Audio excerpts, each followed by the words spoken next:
उनकी कविता। तो सबसे पहले कि आज महाराणा प्रताप जी की और राजा राम मोहन राय जी की इनको जो जन्मदिन था वो कल था, लेकिन सरकारी अवकाश के कारण आज मना रहे हैं हम। तो सबसे पहले महाराणा प्रताप और राजा राम मोहन राय इन दोनों को मैं अपने हृदय की गहराइयों से प्रणाम करता हूँ।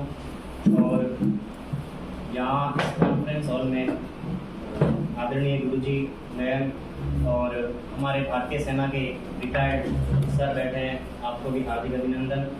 और इसके अलावा जो भी यहाँ पे बैठे हैं मेरे सभी सहपाठी भाई बहन जो भी बैठे हैं उनका भी इस मीटिंग हॉल में हार्दिक अभिनंदन। तो बात जब हम करते हैं महाराणा प्रताप की, तो जैसा कि भाई भूपेश ने, बड़े भैया जी ने, इन्होंने बताया खूब सारी डिटेल में महाराणा प्रताप के जन्म बारे में, युद्ध के बारे में और पीतल पातल के बारे में। तो मैं सबसे पहले तो इस बात पे गर्व महसूस करता हूँ कि महाराणा प्रताप जो थे, महाराणा प्रताप जी के गुरु जो थे वो हमारे पूर्वज थे, राजपुरोहित। तो इस बात से हमें बहुत गर्व होता है कि महाराणा प्रताप जैसे वीर योद्धा के हमारे पूर्वज है जो गुरु थे, वो उनके साथ युद्ध में भी लड़ते थे, उनको युद्ध नीति, धार्मिक कार्य सब में उनको मार्गदर्शन करते थे। तो इस बात से भी बहुत गर्व महसूस करता हूँ और बहुत प्रसन्न होता हूँ। तो अब बात करते हैं, जैसे कि बड़े भैया ने पातल और पीतल का बताया, तो मैं इसी कहानी को थोड़ा और आगे जोड़ के बताना चाहता हूँ कि ये पीतल और पातल कहाँ से स्टार्ट हुई। ये है हमारे बीकानेर जिले के महाराजा गंगा सिंह थे, उन्हीं की पीढ़ियों में से थे। राजा थे राव कल्याणमल। उनके छोटे बेटे थे जिनका नाम था पृथ्वीराज राठौर, जो थे कि युद्ध कला में बहुत निपुण थे। और युद्ध के साथ साथ में वो, जैसे कि कई राजा हुआ करते थे, जैसे राणा कुंभा थे जो युद्ध नीति में भी थे, साहित्य में भी थे, वैसे ही बीकानेर के कल्याणमल थे जो साहित्य में भी बहुत पारंगत थे।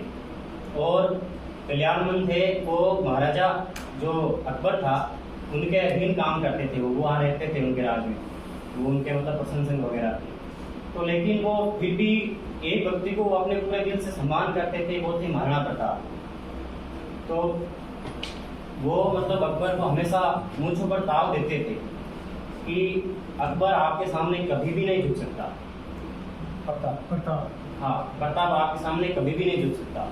तो जब ये वो पत्र वगैरह की उन्हें सूचना मिली, तो ये कहानी मतलब ये जो कविता है पीतल और पातल, ये कन्हैयालाल सेठिया थे जो हमारे राजस्थान चूरू के लेखक थे, जो कि बहुत ही महान विद्वान थे। वो उन्हें पद्म श्री पुरस्कार, जो कि अपनी एक लील डांस नाम से वो कविता है, लील डांस, तो उसमें उन्हें पद्म श्री मिल चुका है। इसके अलावा धरती धोरारी, आपको सुरगा ने शर्मावे और ऐसी कई कविताएं लिखी है जिनमें उन्हें बहुत सारे मतलब पुरस्कार मिले हैं अच्छे अच्छे। तो कन्हैयालाल सेठिया जी ने ये पीतल और पातल की कविता लिखी थी। तो पीतल किसे कहते हैं? तो पीतल थे मतलब पृथ्वीराज राठौर और पातल कहते हैं महाराणा प्रताप। जो इनके बीच जो संवाद था पत्र लेखन का, पीतल और पातल, तो इसी कविता को पीतल और पातल नाम दिया। उनके बीच में क्या संवाद हुआ, क्या हुआ, कैसे, तो इसी को इन कविता में बताया गया है कि जब मतलब अकबर का जो उन्हें जंगल में जाना पड़ा महाराणा प्रताप को, तो जब जंगल में गए थे तो मतलब स्थिति सही नहीं थी, खाने पीने की वगैरह कुछ समस्या आ रही थी। जो ये हरे घास की रोटी वाला, मतलब उन्होंने रोटी वगैरह बनाई होगी जो घास के बीजों से। तो जब वो कोई वन का बिलाव कहते हैं, मतलब वन का जो जानवर, तो वो लेके भाग गया। तो ये देख के महाराणा प्रताप को सारी चीज़ें याद आ गई कि हम कैसे राजमहल में रहते थे, कैसा हमारा राजपाट था, सोने के बर्तन में खाना पीना, और आज ये राजकुमार यहाँ वन में जो एक घास की रोटी है वो भी उसे प्राप्त नहीं हो रही। तो फिर उसी दुख को देखते हुए ऐसा कहते हैं कि महाराणा प्रताप जी ने अकबर को पत्र लिखा कि मेरे से ये नहीं सहा जा रहा, मैं दीनता वगैरह सब कुछ स्वीकार करूँगा। तो जब ये पृथ्वीराज को राठौड़ को उन्हें पता चली, उन्हें बहुत दुख हुआ, तो उन्होंने वो पत्र वगैरह देखा। तो उन्होंने अकबर को फिर भी उन्होंने चुनौती दी कि नहीं, महाराणा प्रताप है जो ऐसा नहीं कर सकते। उन्हें पूरा विश्वास था कि महाराणा प्रताप ऐसा नहीं कर सकते। तो उन्होंने वापस पत्र वगैरह लिखा था। तो उन्होंने कहा था कि आप मुझे ये बता दो कि मैं अपनी मूंछों पर ताव रखूं या अपनी तलवार से अपने मतलब शरीर को त्याग दूं। आप ये चीज़ बताओ कि आप अधीनता स्वीकार कर रहे हो, अगर कर रहे हो तो मैं अभी तलवार से अपने शरीर का मतलब प्राण त्याग दूंगा। तब महाराणा प्रताप ने कहा ऐसा कभी नहीं हो सकता, तुम हमेशा अपने मूंछों पर ताव हमेशा मूंछों पर ताव लगाए रखो, ये मैं कभी अकबर की अधीनता कभी स्वीकार नहीं करूँगा।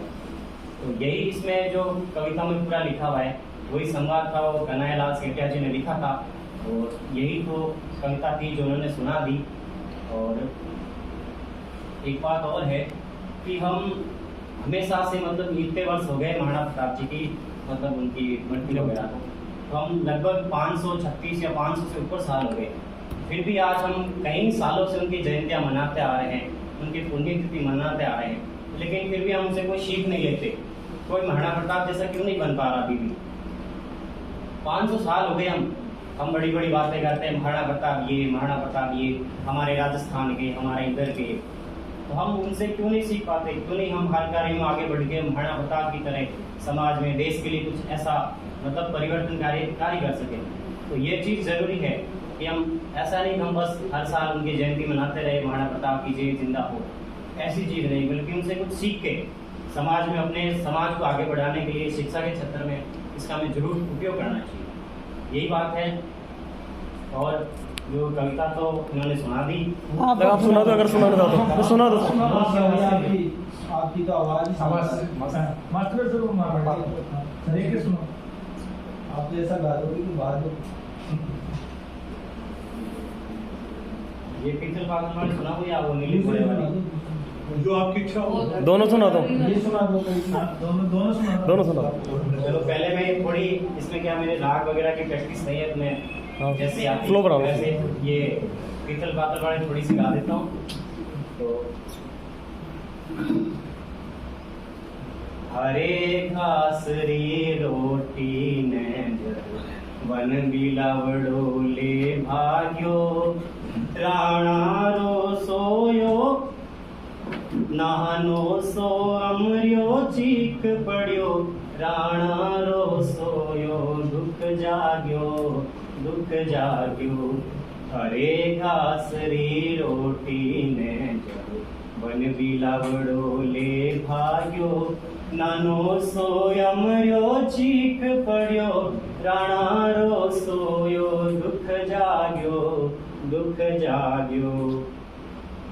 तो महाराणा प्रताप है जो अपने मतलब हृदय की गहराई वगैरह वो प्रकट करता है इस माध्यम से, मतलब हूँ लड़ियो घणो हूँ सयो घणो, मेवाड़ी मान बचावण ने, हूँ पाछ नहीं राखी रण में, बैरियारी खात खिंडावण में, बैरियारी खात खिंडावण में। तो महाराणा प्रताप जी कहते हैं कि मैंने आज तक अपने बैरियों को मतलब उनके विरुद्ध पीछे नहीं हटा, हमेशा से उनकी मतलब खात खिंडावण में, मतलब उनका मतलब जो भी खात खिंडावण समझ गए आप, खिंडा दी मेरे यही से जन आगे कहे, जद याद करूं हल्दी घाटी, नैना में रगत उतर आवे, सुख दुख रो साथी चे तगड़ो, सोती सी भूख जगा जावे।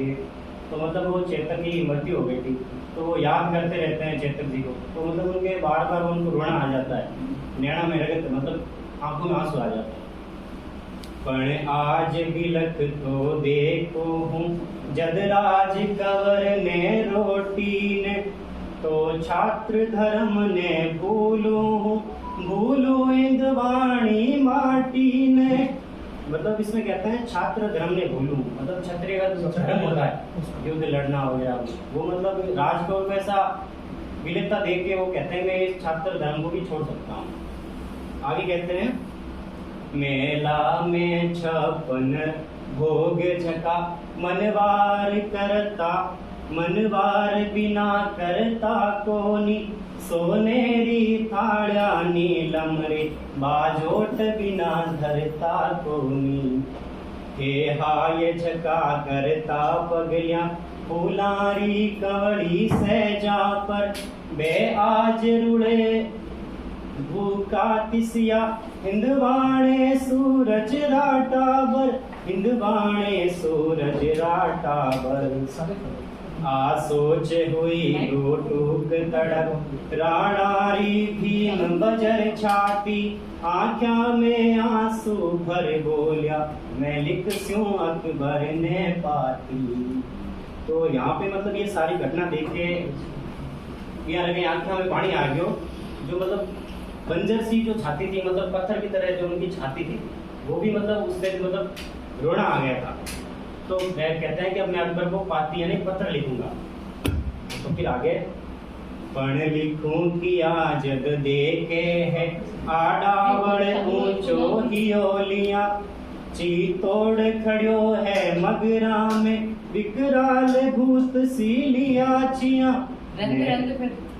मैं झुकूं किया है आण मने आजादी रे परवानारी मैं झुकूं किया है आण मने फुलरा के सरिया बाणारी मैं बुझूं किया हूँ शेष लपट आजादी रे परवानारी आजादी रे परवानारी पण फेर अमर सी सुन बुस क्या राणा रो हिवड़ो भर आयो मैं मानू हूँ बीलीस तने सम्राट सने सो कहवायो सम्राट सने सो कहवायो राणा रो कागज बाँच हुयो अकबर रो सपनो सो साचो पण नैण किया विश्वास नहीं जद बाँचन फिर बाँचो के आज हिमालो पिघल भयो के आज हुयो सूरज शीतल के आज से सरो सिर डोलियो हाँ सोच हुई सम्राट विकल। तो ये ऐसी कविता है जो भी बहुत बड़ी है। तो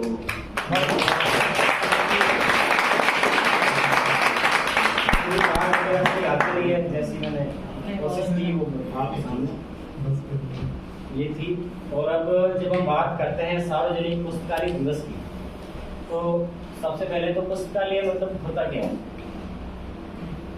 मतलब जैसे जैसे समाज में हमारे लोगों को मतलब अपनी आवश्यकता हुई है, मतलब जैसे उन्होंने आवश्यकता के अनुसार सामाजिक आर्थिक अपनी स्वास्थ्य की मतलब सुविधाओं के लिए चिकित्सालय वगैरह बनाए, तो वैसे ही धीरे धीरे मतलब प्रगति करते हुए कई विद्वान जन हुए लोग हुए, उनपे विचार आए ऐसे कि हमें पुस्तकालय बनाना चाहिए। मतलब पुस्तकालय एक हमारे कह रहे हैं तो मतलब किताबों का घर है जहाँ पे हमारा मतलब आर्थिक सामाजिक वो सब जगह विकास हो सकता है। अगर यदि व्यक्ति का मानसिक विकास है तो मानसिक विकास है जो सिर्फ पुस्तकालय में ही हो सकता है, उसका बौद्धिक विकास। तो इसी के हिसाब से आगे पुस्तकालय वगैरह बढ़े। तो जब ये पुस्तकालय दिवस है जो माननीय राजा राममोहन राय इनकी जन्म तिथि को मनाते हैं। जन्म तिथि ये क्या है,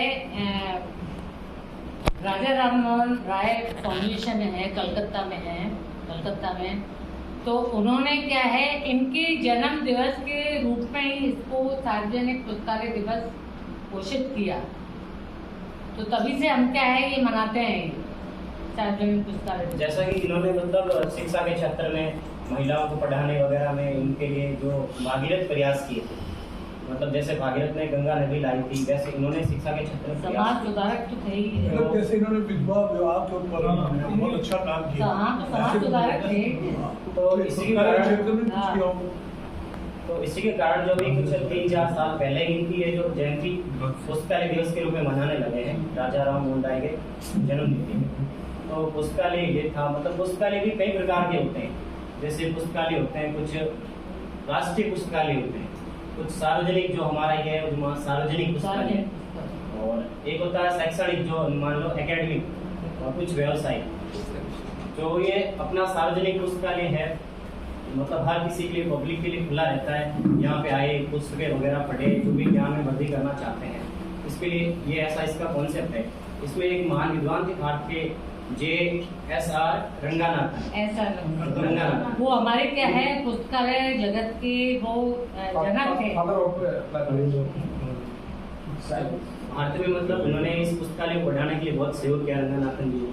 तो ये उनकी मतलब पुस्तकालय के बारे में था। और पुस्तकालय का अगर बात करें समाज में, जीवन में, शिक्षा में, हर क्षेत्र में पुस्तकालय का खूब मतलब महत्व है। पुस्तकालय से हम बहुत कुछ ज्ञान अर्जित कर सकते हैं। और पुस्तकालय की जब बात करें आजकल जो एक गवर्नमेंट जॉब की प्रिपरेशन का जो मतलब इसके रूप में ज़्यादातर लोग लाइब्रेरी में आते हैं। यहाँ भी हम इस लाइब्रेरी का है जो पूर्ण रूप से अगर कहें मान लो सही रूप से तो हम इस लाइब्रेरी का उपयोग नहीं कर रहे हैं। मतलब इस लाइब्रेरी का मेन क्या उद्देश्य है जो इसमें मान लो 1 लाख प्लस पुस्तकें हैं जैसा कि बताते हैं सर। तो मतलब हम ओनली अपनी गवर्नमेंट जॉब वाली किताबें हैं उन्हीं किताबों को पढ़ते रहते हैं। उससे बाहर कभी जाने की, कभी हमारे इतिहास को, कभी हमारे साहित्य को, कल्चर को, हमारे जो आर्थिक अर्थव्यवस्था है, जो पुराने महान विद्वान राजनीति जैसे चाणक्य हुए और वैसे लोग हैं, हमें ऐसी चीज़ें जो पढ़नी चाहिए वो हम यहाँ पढ़ते नहीं हैं। तो ये भी जरूरी है कि हम इस लाइब्रेरी का हो सके जितना इन साहित्य में अपनी ज्ञान वृद्धि में इनका उपयोग करें, तभी इस सार्वजनिक पुस्तकालय का सही रूप से देखा जाए तो उपयोग।